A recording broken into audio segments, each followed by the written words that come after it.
for information.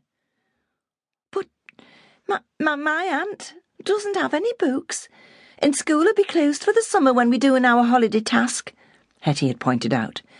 And when I join my grandma and grandpa on the canal, there's even less chance of finding a book, particularly one about foreign kids. There's no room on a barge for anything but... Miss Marks had given an impatient sigh and raised her eyes to heaven, or rather to the ceiling of the classroom. Hetty, who rather liked the teacher, had to hide a smile because the older woman looked so very odd.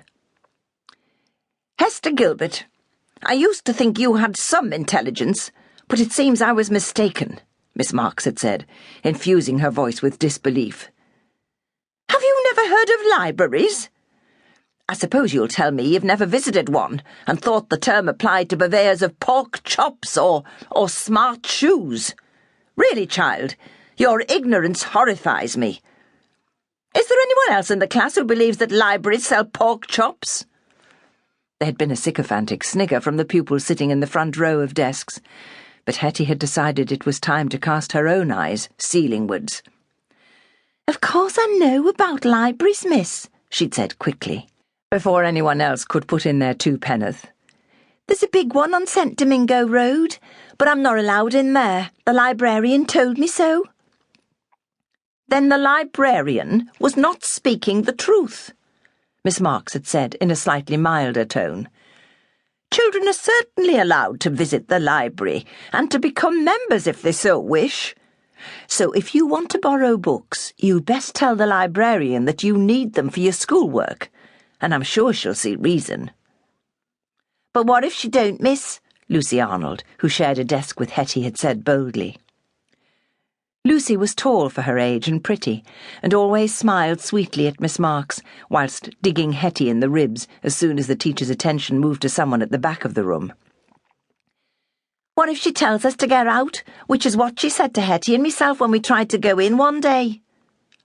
Miss Marks had seemed to swell with indignation, and Hetty had thought gleefully, what if she bursts? Only she's not a bad old stick. Her thoughts had been interrupted by the ringing of the school bell, and Miss Marks had promptly begun marshalling her class into line and herding them out through the door in the direction of the cloakrooms.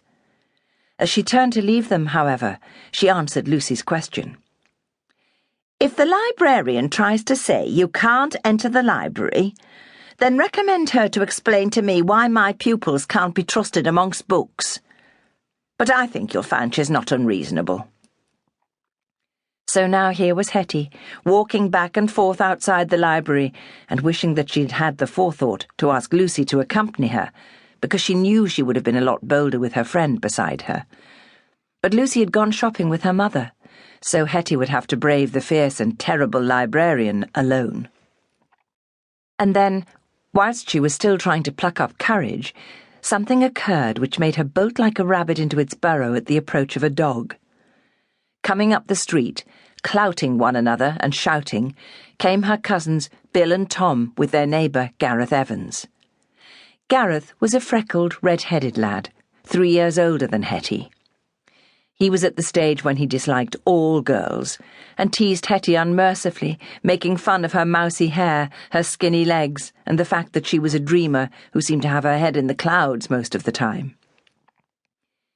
Hetty knew from past experience that if Gareth spotted her, he would begin to jeer and make rude remarks, and naturally Bill and Tom would join in, though they were friendly enough as a rule. Her cousins looked up to Gareth, who'd stayed on an extra year at school and hoped to become an engineer one day. And since Hetty was not in the mood for teasing, she looked wildly round her, then dived for the nearest refuge, which was, of course, the library. Neither Bill, Tom, nor Gareth would dream of entering its portals, so she would be safe from them once she was through the big glass doors, and even facing the cross-librarian would be better than having either her cousins or her next-door neighbour scoffing, tugging at her untidy hair, trying to trip her up.